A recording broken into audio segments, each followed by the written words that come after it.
স্বাগত জানাচ্ছি আজকের বাংলা ব্যাকরণ ক্লাস। ফিউচার ফিট একাডেমি যে আয়োজন করেছে, নিয়মিত আয়োজন, তা আমাদের এখনকার আয়োজনে থাকছে বিভিন্ন প্রশ্ন সমাধান।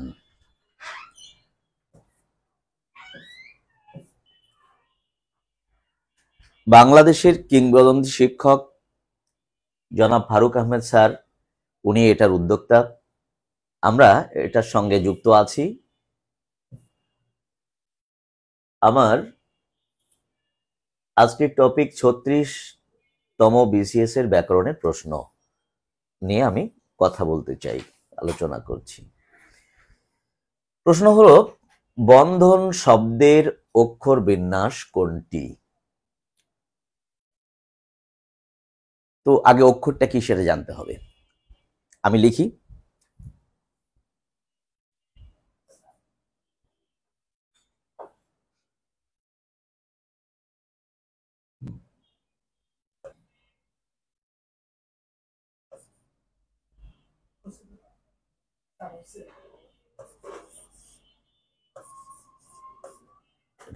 দেখা যাবে না? কালার চেঞ্জ করব?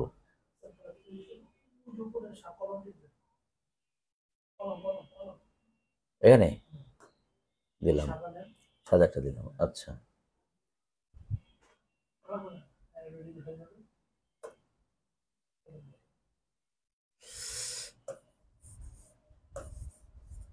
এক স্বর বিশিষ্ট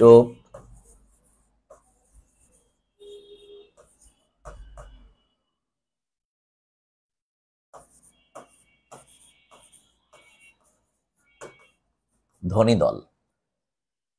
মানে অক্ষরটা হলো এক স্বর বিশিষ্ট ধ্বনিদল।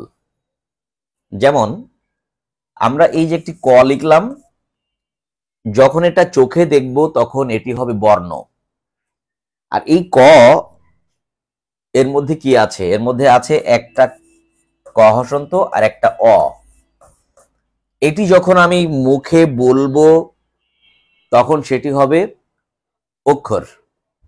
আমি আবার বলছি, যখন আমি চোখে দেখব ক তখন সেটি বর্ণ, আর যখন মুখে বলবো ক তখন তার মধ্যে দুটি ধ্বনি চলে আসবে, তখন এটা অক্ষর বা ধ্বনি দল। এখন এক স্বর বিশিষ্ট দল, যেমন ক যেমন একটি দল, তেমনি কল এটা একটা দল। আবার ক লা, এখানে ক এর মধ্যে অ আছে, ল এর মধ্যে আ আছে, তাহলে এখানে দুটি দল আছে। এইটা একটা দল, আবার পাশেরটা আরেকটা দল, তাহলে কলার মধ্যে দুটো দল আছে। এমনি করে আমরা এই বন্ধন যখন বলবো ব ন যোগ ধ ন, আমি টেনে টেনে বলবো বন ধন। যেমন কল, ক, খ, যখন আমি বলবো ক লা তখন ক এর মধ্যে অ আছে, লা ওর মধ্যে আ আছে, তাহলে একটা স্বর থাকতে হবে। যেমন বন এর মধ্যে একটা অ আছে, ধন এর মধ্যে একটা অ আছে। সুতরাং এখানে এই বন্ধনে দুটো দল আছে, এই বন্ধন শব্দে দুটো দল আছে, মানে দুটো অক্ষর আছে। আমি আরো দেখাই, এই যে সমাবর্তন, এটা ব্যাংকের পরীক্ষায় এসেছিল। তো এটার মধ্যে কি কি পাবো? স মা বর তন। এই স এর মধ্যে আছে অ, স, মায়ের মধ্যে আছে মা, বরের মধ্যে বয়ে আছে অ, তনের মধ্যে তয়ে আছে অ। তাহলে স এইটা মুক্ত দল, মা মুক্ত দল, বর বদ্ধ দল, তন বদ্ধ দল। কারণ এটা লিমিটেড, এটা লিমিটেড আর এটা আনলিমিটেড টান দেওয়া যাবে। তো যেখানে আনলিমিটেড টান দেওয়া যায় ওটা মুক্ত দল, আর যেটা লিমিটেড মানে ব্যঞ্জনান্ত, যেটা ব্যঞ্জনান্ত, এই যে হর্ষ দেওয়া ব্যঞ্জনান্ত, ব্যঞ্জনান্ত ওটা হচ্ছে বদ্ধ দল। আমি আরো দেখাই, পরীক্ষায় এসেছে, কয়েকবার এসেছে বিশ্ববিদ্যালয়। তাহলে বিশ্ববিদ্যালয়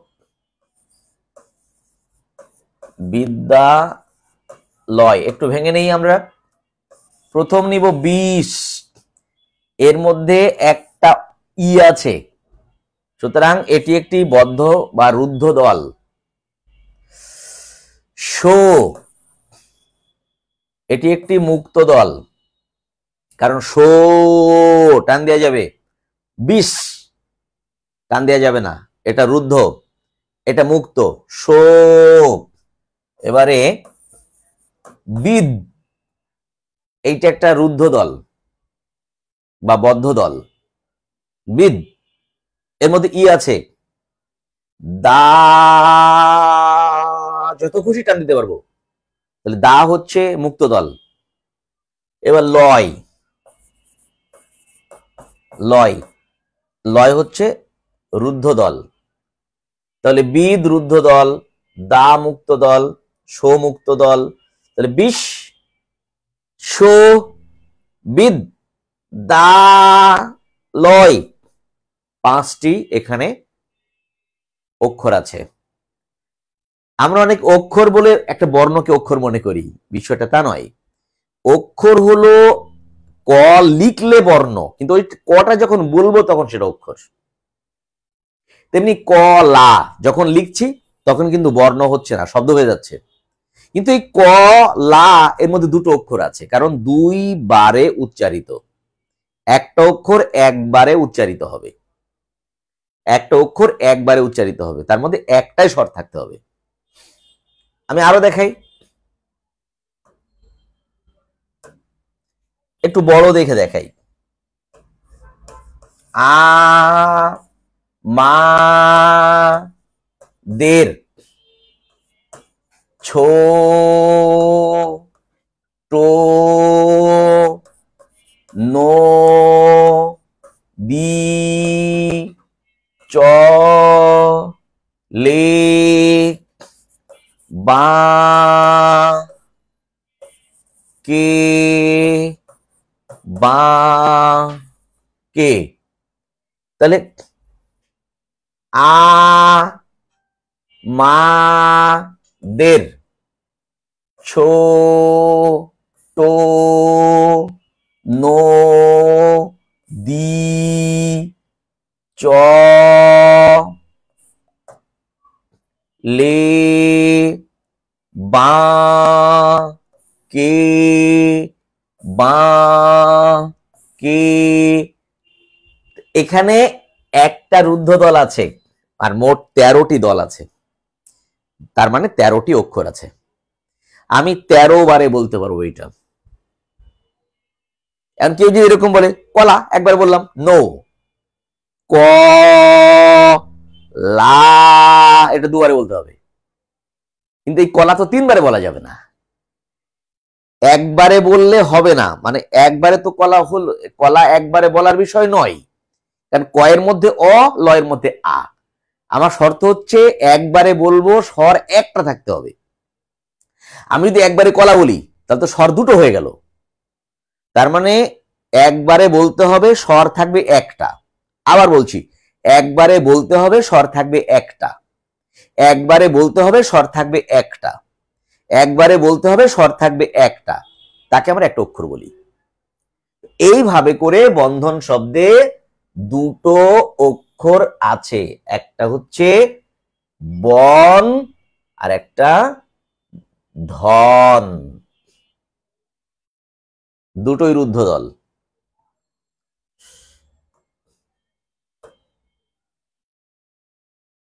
এবারে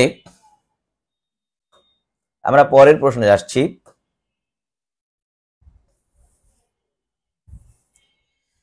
পরবর্তী প্রশ্ন, বাংলা বর্ণমালায় অর্ধমাত্রার বর্ণ কয়টি? এইটা পড়ানো লাগবে না, এটা সবাই আমরা জানি যে 8টা। ওখানে কিছু করার থাকে, ওকে, এটা লাগবে না, এটা কোনো ব্যাখ্যার প্রয়োজন নাই। তবে তবে আমি একটা বিষয় এখানে দেখাতে পারি। কি দেখাবো? সেটা হচ্ছে 8টা কি কি, 8টা কি কি এইটা একটু দেখাই। 8টা হচ্ছে অর্ধমাত্রার, প্রথম হচ্ছে রি, রি রি, খ, গ, মূর্ধন্য ন,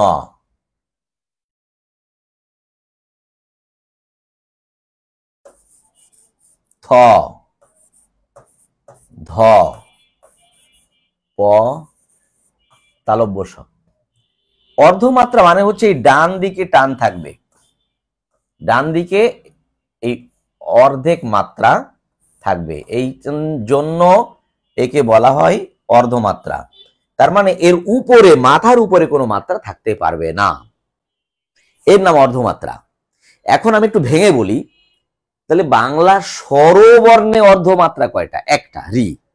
আর ব্যঞ্জন বর্ণে অর্ধমাত্রা হচ্ছে 7টি। এটাকে এইভাবে নিতে হবে। ওকে, আমাদের পরবর্তী প্রশ্ন, বিজ্ঞান শব্দের যুক্তবর্ণের সঠিক রূপ কোনটি? বিজ্ঞান এই শব্দটিতে, বিজ্ঞান শব্দে, ওঠালাম, ঠিক আছে, বিজ্ঞান শব্দে আছে জ ইও, এই যে জ, হোয়াইট নেই,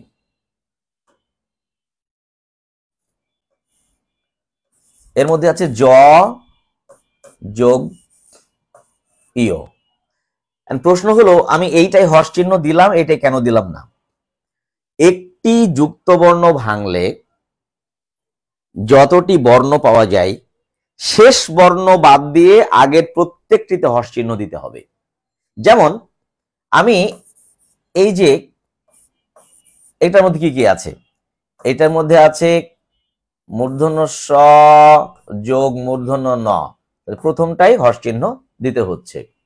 আবার এই যে ক মূর্ধন্য স ক্ষীয়র সঙ্গে আবার ম ফলা আছে, এইটা যখন ভাঙবো তখন প্রথমে আছে ক, তাতে হর্ষ, তারপরে মূর্ধন্য স, তাতেও হর্ষ, আর সবার শেষে আছে ম। শেষ বর্ণে হর্ষ দেওয়া লাগবে না, তার আগে প্রত্যেকটিতে হর্ষ চিহ্ন দিতে হবে। যেমন আমি এইটাই যদি একটা রস্যিকার দিতাম, তাহলে মূর্ধন্য স, তাতে হর্ষ, মূর্ধন্য ন, তাতে হর্ষ, শেষে থাকতো একটা ই। তাহলে ই হচ্ছে শেষ বর্ণ, ইতে হর্ষ দেওয়া লাগতো না, কিন্তু তার আগের প্রত্যেকটাতে হর্ষ চিহ্ন বাধ্যতামূলক। তো আমরা যেহেতু কিবোর্ড ব্যবহার করি, আমরা জানি যে কোনটাতে কি কি বর্ণ আছে, এখন এটা সহজ হয়ে গেছে। মানে এই মোবাইলের যুগে এসে সবাই তো কম্পোজ করি, মানে কম বেশি, এই জন্য এই প্রশ্নটা এখন আর কঠিন নেই, কঠিন সহজ মিলেই তো প্রশ্ন হবে। আমাদের পরবর্তী প্রশ্ন, নিচের কোন শব্দটি প্রত্যয় যোগে গঠিত হয়নি? তাহলে আমাদের শব্দ গঠন কি কিভাবে হয় সেটা জানতে হবে। প্রত্যয় যোগে গঠিত হয়নি, তাহলে কি কি যোগে গঠিত হয়? হ্যাঁ, শব্দ গঠিত হয়, শব্দ গঠিত হয় হচ্ছে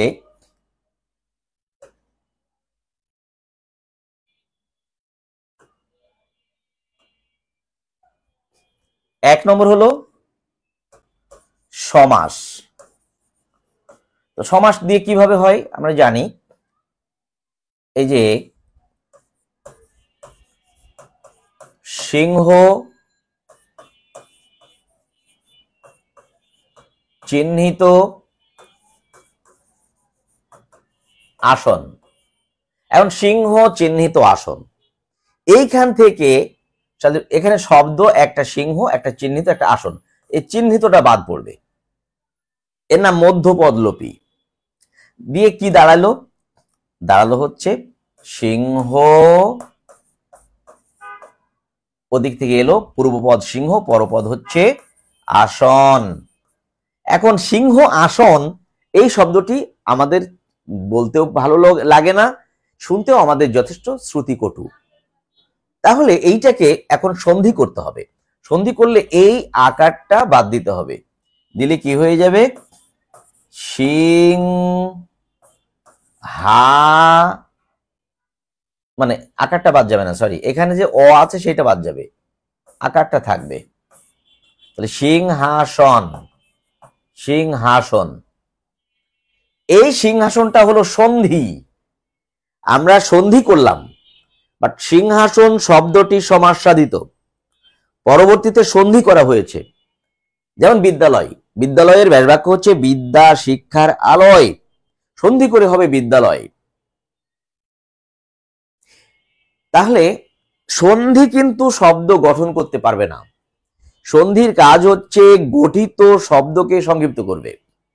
আমি আরেকটা উদাহরণ দিই, আমি উদাহরণ আরেকটা দিচ্ছি, সেটা হলো এই যে ইতি হতে আদি, এখানে হতেটা বাদ পড়লো, কি থাকলো? ইতি থাকলো আর আদি থাকলো। এখন সন্ধির নিয়ম অনুসারে ইতি আদি থেকে হয়ে যাবে ইত্যাদি,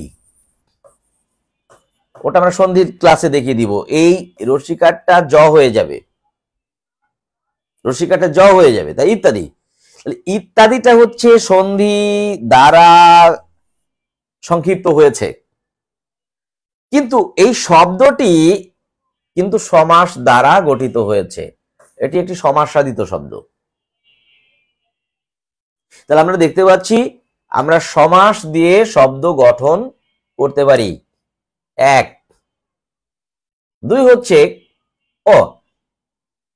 দুই নম্বর হচ্ছে উপসর্গ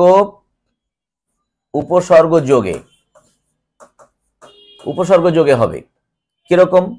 এই যে প্র, তার সঙ্গে ভাত চলে এলো, এইটা জাস্ট যুক্ত হয়েছে, তাহলে উপসর্গ যোগেও শব্দ তৈরি হবে। 3 নম্বর দেখাচ্ছি প্রত্যয় যোগে।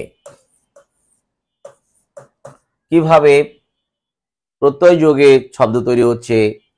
এই যে চল একটি ধাতু, তার সঙ্গে যুক্ত হলো অন্ত, সমান সমান হয়ে গেল চলন্ত। তাহলে এই শব্দটি প্রত্যয় যোগে গঠিত হয়েছে, তাহলে প্রত্যয় যোগে শব্দ গঠিত হয়। এরপরে আরেকটা দেখাচ্ছি 4 নম্বর, শব্দদ্বিত্ব। শব্দদ্বিত্ব প্রক্রিয়ায় গঠিত। কিরকম? একটা শব্দ নিলাম আমি ঢং। ঢং মানে কি? ঢং মানে গড়ন, যে তার ঢং, চেহারার ঢং আছে, চেহারার মধ্যে একটা ঢং আছে, তাহলে এই ঢং মানে গড়ন। কিন্তু আরেকবার যে ঢং দিলাম তখন হয়ে গেল ঢং ঢং করে 9টা বাজলো, ঢং ঢং করে 9টা বাজলো, তখন একটি এই ঢং ঢং একটি ধন্যাত্মক শব্দ তৈরি করলো। তাহলে ঢং একটি শব্দ ছিল, আরেকবার ঢং এসে অর্থ বদলে গিয়ে একটি নতুন শব্দ তৈরি হলো। তাহলে এই 4টি প্রক্রিয়ায় শব্দ তৈরি হয়। এখন আমরা দেখব, এখানে একটু ক্যালকুলেট করে দেখি, মানে একটু বিচার করে দেখি। সভাসদ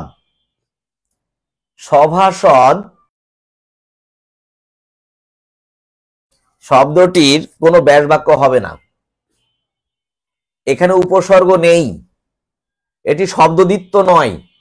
আমার চেনার একটা সহজ পদ্ধতি বলছি, এই সভাসদের ব্যাস বাক্য হবে না, তাহলে সমাস না। এখানে উপসর্গ নেই, তাহলে উপসর্গ না। এখানে শব্দদ্বিত্ব হয়নি, মানে একই শব্দ দুবার হয়নি, তাহলে তাহলে কি, এটা প্রত্যয় যোগে গঠিত। শুভেচ্ছা, শুভেচ্ছা শব্দটি ব্যাস বাক্য হচ্ছে শুভ, শুভ যে ইচ্ছা, শুভ ইচ্ছা মিলে হয়ে যাবে শুভেচ্ছা, সন্ধি করলে শুভেচ্ছা হবে। সুতরাং এই শুভেচ্ছা শব্দটি সমাস যোগে গঠিত, মানে সমাস প্রক্রিয়ায় গঠিত শুভেচ্ছা। তাহলে আমি তো পেয়ে গেছি উত্তর, আমার পরের যাওয়া লাগছে না। হ্যাঁ, পরে ফলবান, ওই যে ফলযোগ বান, আগে ছিল বতুক, তনুযোগ ই, তন্নি। আমি এইখানে এসে আটকে গেছি, আমি দেখছি যে এই শব্দটি সমাস যোগে গঠিত হয়েছে। সুতরাং নিচের কোন শব্দটি প্রত্যয় যোগে গঠিত হয়নি? সুতরাং শুভেচ্ছা প্রত্যয় যোগে গঠিত হয়নি, কারণ সে সমাস যোগে গঠিত হয়েছে, সে তো আর প্রত্যয় যোগে গঠিত হয়নি। সুতরাং উত্তরটা করতে গেলে আমাদের টোটাল বিষয়টা, আর এই শব্দটি যেহেতু সমাস যোগে এসেছে, অতএব অনেকে মনে করবে কি জানো, মনে করবে যে শুভেচ্ছা তো সন্ধি সাধিত শব্দ, সন্ধি সাধিত শব্দ বলে কিছু নেই, শব্দ গঠন করে না। অ্যাকচুয়ালি এই শব্দটি সমাস। ওকে, আমাদের পরবর্তী প্রশ্ন, বহুব্রীহি সমাসবদ্ধ পদ কোনটি? আমরা জানি, কি জানি, জিনিস যে, সরি,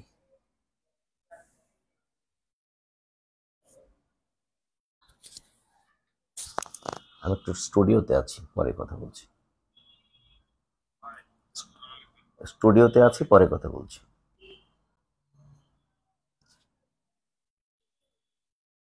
একটি অনমনীয় বলতে এই নমনীয়টাকেই বোঝাবে, তাহলে ওটা বহুব্রীহি হবে না। খাসমহল বললে মহলকেই বোঝাবে, সুতরাং সেটাও বহুব্রীহি হবে না। তপবন বললে বনকেই বোঝাবে, তাহলে সেটাও বহুব্রীহি হবে না। এখন জনশ্রুতি বললে, শ্রুতি আছে যার, জন বোঝাবে না, যৌন বোঝাবে না, শ্রুতি মানে শোনাকেও বোঝাবে না, ওটা একটা প্রচার, জনশ্রুতিটা একটা প্রচার, মানে জনশ্রুতি আছে যার, তাহলে একটা প্রবাদ বা,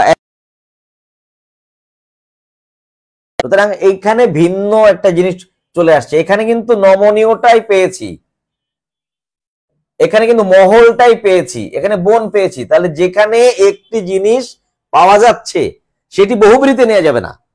কিন্তু যেই জায়গাটায় দুটো শব্দের কোনোটি পাওয়া যাচ্ছে না, অন্য অর্থ পাওয়া যাচ্ছে, সেটি বহুব্রীহি, সেই জন্য জনশ্রুতিটা এখানে বহুব্রীহি।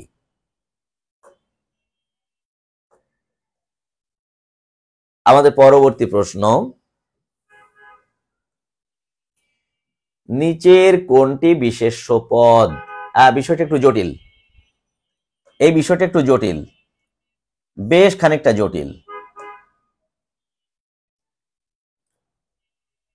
প্রশ্নটা এসেছে একটু জটিল করে।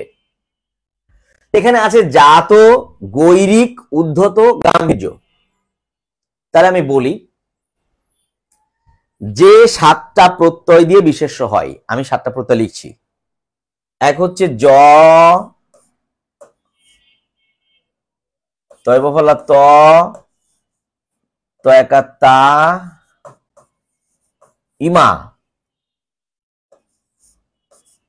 অন, আ, আনো। এই 7টি